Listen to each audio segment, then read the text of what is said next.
কুষ্টিয়ার চিলমারি এলাকায় Kushtia battalion ৪৭ BGB এক শক্তিশালী অভিযান চালিয়ে ভারতীয় মাদক ও মদ আটক করেছে।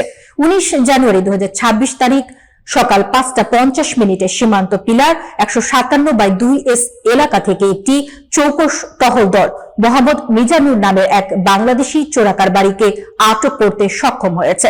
কুষ্টিয়া প্রতিনিধি মোহাম্মদ আমিরুল ইসলামের তথ্যচিত্রে বিস্তারিত।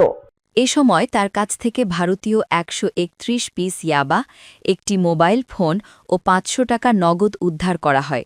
আটককৃত ইয়াবার আনুমানিক মূল্য ৬৯,৮০০ টাকা ধরা হয়েছে।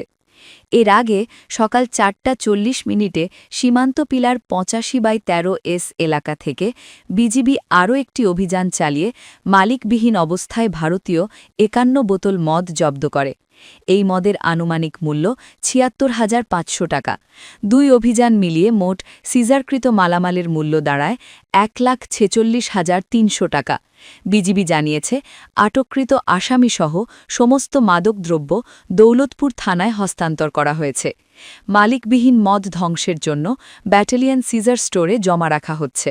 কুষ্টিয়া ব্যাটালিয়ন ৪৭ বিজিবি সীমান্ত নিরাপত্তা নিশ্চিত করতে এবং মাদক চোরাচালান সহ সব অবৈধ কার্যক্রম প্রতিরোধে কঠোর অবস্থানে রয়েছে। বিজিবির এই সফল অভিযান প্রমাণ করছে সীমান্তে মাদক ও অবৈধ দ্রব্য পরিবহন বন্ধে তাদের তৎপরতা অব্যাহত থাকবে।